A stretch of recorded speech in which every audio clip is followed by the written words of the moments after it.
Right now we have a missing person report, and so we're investigating as such. If there's, through this investigation, if things change and we believe there's a crime that may have been committed, then the focus of our investigation may change as well.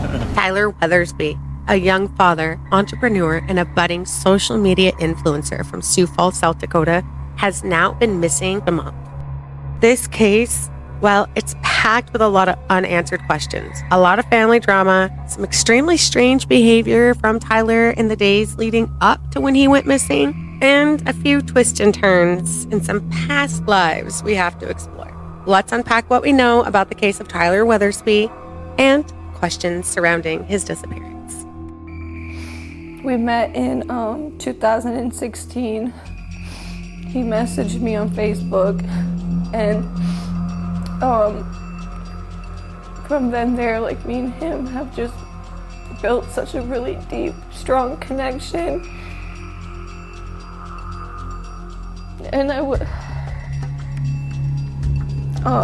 and then when I went through what I went through in 2017, he reached out to me, and ever since then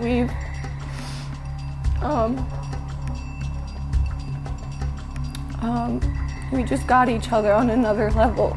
We're best friends. Now, before we can really dig any deeper into Tyler's missing case, we can't ignore a major piece of information about Tyler's wife, Monalisa Perez. Her name may be familiar to some around the Minnesota, South Dakota, Iowa border. Back in 2017, Monalisa made national headlines for her involvement in a tragic incident that ended with the death of her then boyfriend and father of her two children, Pedro Ruiz. My girlfriend, Monalisa, helped me out with my first video. The good thing about this is we start things together, and we hope to just keep bringing you more crazy stuff. No, I'm gonna... Okay. Police in Minnesota say Monalisa Perez shot her boyfriend, 22-year-old Pedro Ruiz III, in the chest.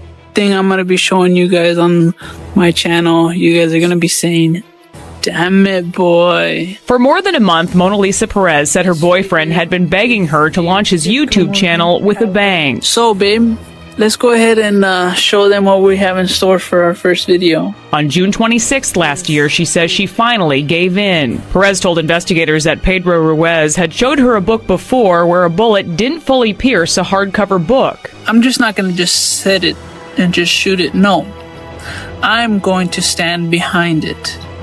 And Monalisa is going to shoot it. Loved ones said Ruiz believed holding a book up would stop the bullet. He had told me about an idea, and I said, don't do it. Don't do it. Why are you going to use a gun? Why?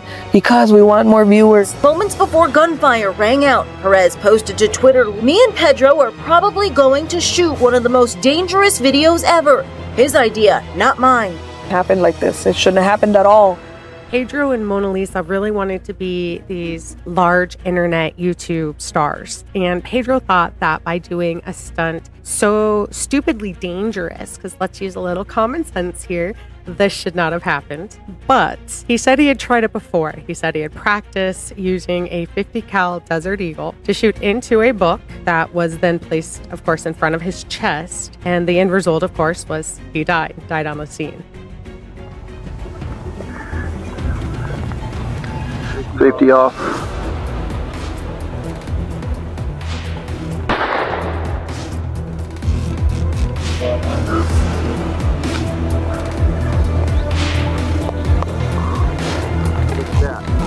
That was a 300 grain Hornady, 50 caliber, one stack of paper stopped the 300 grain 1500 foot per second round dead in its tracks. So that's actually gotta get some footage there. Went through one and it stopped into the second. Full expansion of the hollow point. Killer in the YouTube stunt gone wrong was sentenced today. Monalisa Perez shot her boyfriend in the chest with a 50 caliber handgun.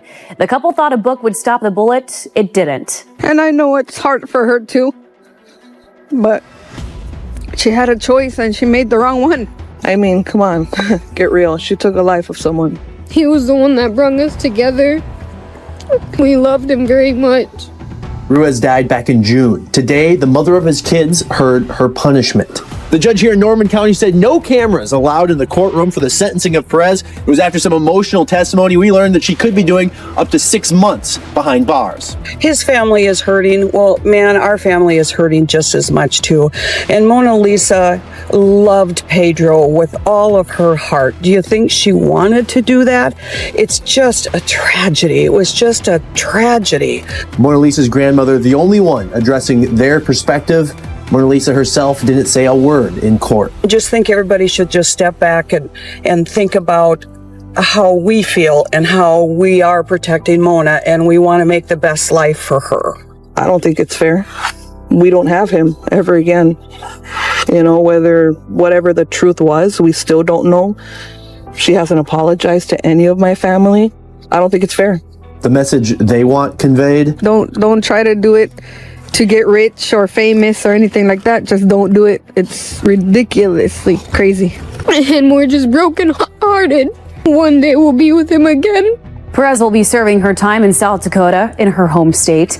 She will likely only serve 3 months behind bars and the other 3 months on house arrest.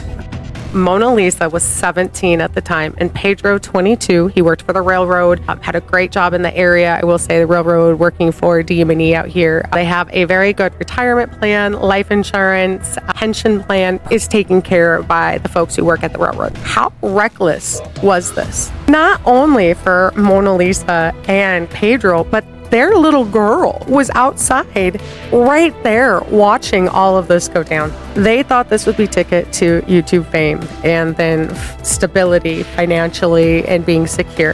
This was not the way to do it. And anybody watching, don't try this at home.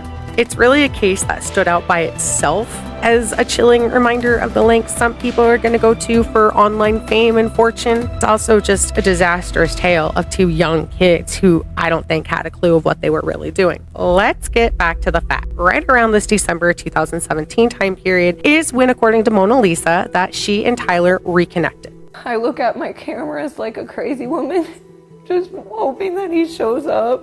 But right now, there's really nothing other than where he was last seen on the intersection of Marion, doing everything possible to locate him. And Tyler Weathersby was last seen about 3 weeks ago. Sioux Falls police have received more than 100 tips. Police calling on the community to refrain from theories and speculation. So far, nothing in the investigation points to any criminal nature. And energy into this like we would any other investigation. Whether you want to attach criminal to it or not doesn't really matter to us.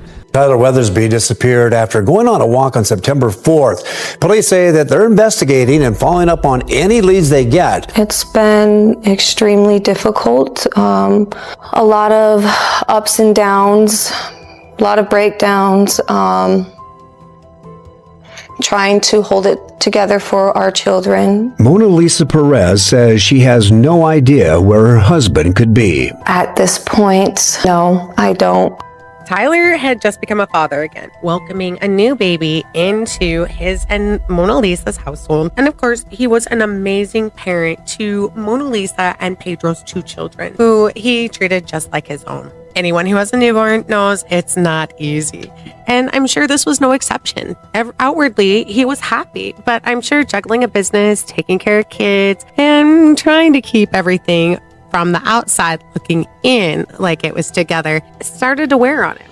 But not only on him, but his wife as well. It sounds like they didn't have much outside help, not a lot of family in the area. So it was just always a lot of added stress in the household, and they were both feeling it. But they were also both really excited that school had just started back, kind of get back into a routine. Tyler's mom came in to a visit. Now, that visit would have been a break for the family, extra pair of hands, grandma meeting her grandbaby for the first time. But instead, things kind of seemed to get worse between Monalisa and Tyler, according to all of the family statements and messages. He said on September 2nd that he was so grateful for his mom being there to help. But to them, it felt like he was just kind of masking how overwhelmed he was. And then the next day, his mom was going to be going back and they were going to be leaving. So September 3rd, he sent another message to the group. This time it simply said, "Day 2, I'm grateful for the group." And that's the last anyone would hear from him in that chat. So later that night, around 9:15, now this is the day before Tyler went missing, he sent a one-word text to his mentor, Tamian, who was also part of that group chat, just said, "Help." Tyler Weathersby was reported missing Wednesday afternoon. According to Facebook, groups started to help find him. He went for a walk that morning, leaving his phone and wallet at home. He was last seen last week wearing a white shirt, black shorts, and a tan beanie when he left to go for a walk. Monalisa is getting worried. Tyler didn't come home. By early that morning, around 7:45, she's reaching out to friends and family. She's asking if anyone has seen him. And soon after, the search for Tyler kind of kicks into full gear. Friends, family, community, they all start looking for him. There is searches, there's search parties. Hundreds of miles was scoured over some really disgusting landscape in swampy, marshy, tall grass. I mean, this is not easy stuff to go through. We're coordinating drone searches on some of the last areas that the individual was seen.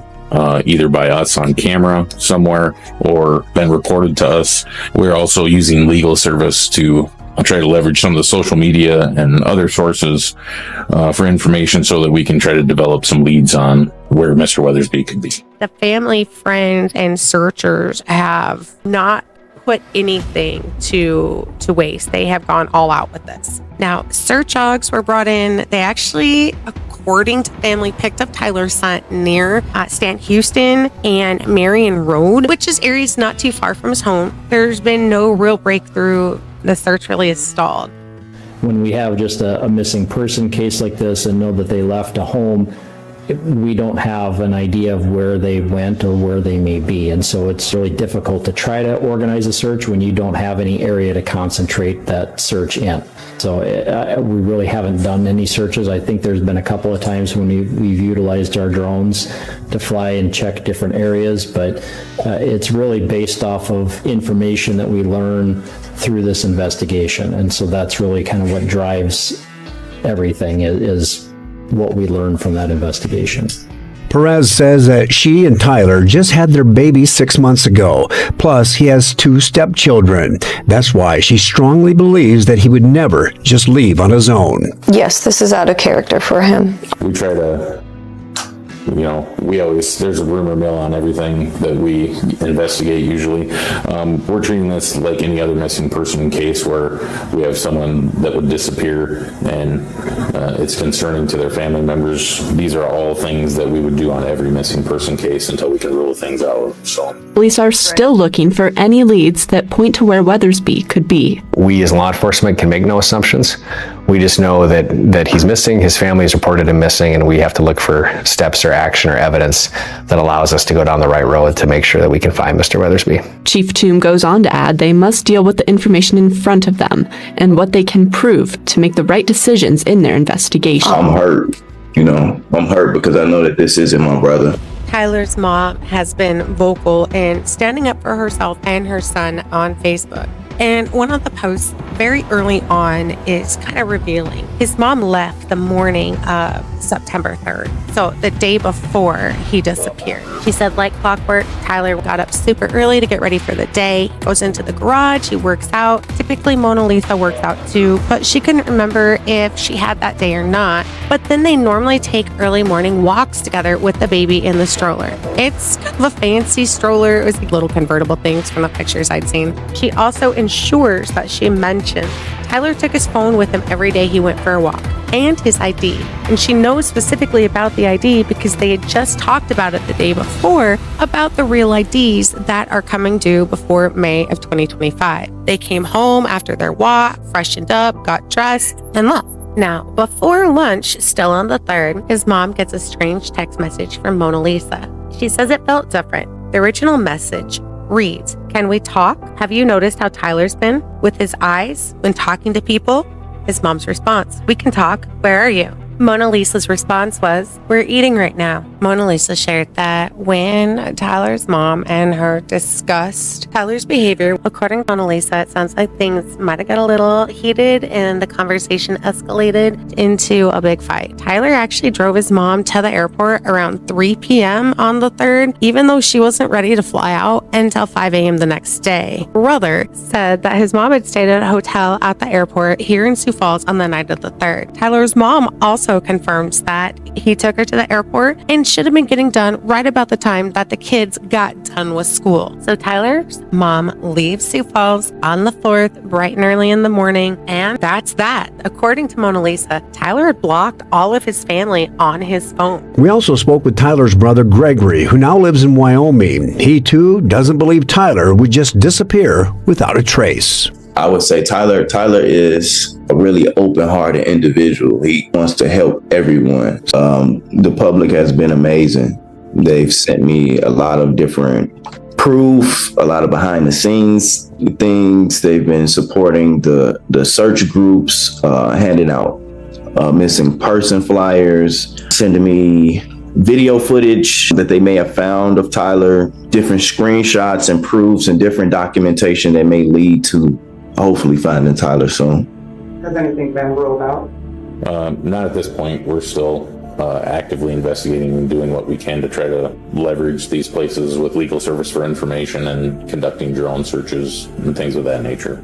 Use this as a means to help the police department, to help the detective, and do whatever it is that they need for the resources to bring Tyler home. Toom would not say if he knows or believes Weathersby is alive. But I believe there is a strong possibility that we continue doing what we're doing, looking for where we're at, that we're not necessarily going to point to a negative resolution, so to speak. I want to say in that he was talking to a car and he was talking to someone on a bicycle, and if you are those people, like, please can you come forward to see what he was saying to you. It was around like 8 a.m. and Tyler, he's an amazing person. One thing about him, he's really private at first, so he's a very strong individual, but deep down he's a big teddy bear. His mom wrote to address the situation because of the trauma it's created just within everything in the family. But she mentions her son changed since I saw him a year and a half ago. Just odd. She had tried to post in the original Search for Tyler public group, and her post got rejected. Now, I will say there has been a lot of controversy, and there are two separate groups. She was concerned because whoever controlled that page was not being objective in the situation. She didn't know any of the people personally, nor, I'm sure, did they know her, and she had never met any of really Mona Lisa's family except her parents, which was before the pandemic. That strong individuals like Tyler often want everyone else to be okay, but when they're going through something mentally from within, they're really good at hiding it, and that's one thing. He's really good at hiding, what he may be dealing with. I think that's why it's so important, if you are going through anything mentally, to open up, share how you're feeling, especially if you're a man. I know I'm not a man, and I don't know what men deal with, but I know they have a lot of pressure in society. The day before he went on his walk, he sent me this picture of him and Brayden. And that's one thing I just always look at. He's strong, and I really think he will show back up. I really do. I've never seen so much public interest in a case when it comes to Mr. Weathersby. He was known and loved by many, and therefore there's a lot of interest. And the public has been outstanding. If you pull up our software system, you'll see call after call after call of people who have called in tips or called in reported sightings, of which we've been able to follow up with and work with, but at this point haven't been able to find. So if people do see him, take a good look at that picture. Make sure you remember it, so that way if we get more tips, it could be the one that help us get resolution on this and find Mr. Weathersby. Obviously, we pay attention to everything, right? And there's certain nuggets of information that you're like, okay, you file that under, that's the interesting but not actionable file, right? But we're talking about actionable intelligence, whether that's sifting through video footage, whether it's phones or financials or things of that nature. So while there may be circulating, I think there's a lot of internet sleuths out there, right? Come up with some good things, and we'll obviously pay attention to everything, but only act or in a government action do what we're allowed to do with him. Was a rumor that the shower curtain had been removed during a prayer service in their home. Monalisa why that had happened, and she explained that the church providing the service wanted to remove all of Tyler's mom's negative energy from the house. Some of the crap going around. Friends who literally are posting from Monalisa about Tyler's mother having negative spirits somehow attached. And so she brought in their church that they go to, and outcome was a cleansing of his mom's negative energy from the house. They took out quite a bit of bedding, clothing, shower curtains, anything along those lines that were deemed to have his mom's energy were removed from the house. A couple of things to add, and maybe just to point out, friends made the statement that Tyler has been in a bad mental state, and he actually had a gun but went ahead and threw it out, and has told his family that he threw a weapon in the river days prior. Now, families asked Mona why she didn't say anything, and she said it's because of her past. Some of the other things that are going out from Mona's friends, however, are saying that Tyler's mother is a witch and has brought evil energy into the home. There were definitely some disagreements, disgruntlements within the family, kind of around on all sides. That, of course, is going to look like, I think, a normal everyday conversation. But when we start diving really deep into this, there are some iffy pieces to the story. There are some iffy situations. Tyler is still gone. He hasn't been seen since right around 8:15, 8:30 on September 4th. Like the police are saying, somebody knows something, but the right somebodies aren't saying anything. And until the right somebodies start talking, we aren't going to figure out where Tyler is. Keep in mind, he's about 6'3", about 200 pounds, African-American male. He likes to wear his hair bald and his face clean shaven, but it's been almost 30 days. He could have any kind of exterior appearance. See, or you might see him. Please call the non-emergency number, which would be Falls, South Dakota Police Department, or call Crime Stoppers, and they'll be glad to be able to put those tips into videos. Isn't going to be easy, and some of the challenges still might lie ahead. Is Tyler really just on a 40-day fast and find himself mission, and he's going to walk out of from wherever he was? Are we going to find him across the country with a new name? Nobody knows. Are we going to find him at all? As with the case with so many missing, murdered, Indigenous, and people of color, they often aren't found and they often aren't spoke about. Keep your eyes open. If you see something, say something. You're never alone. I should have never let him go.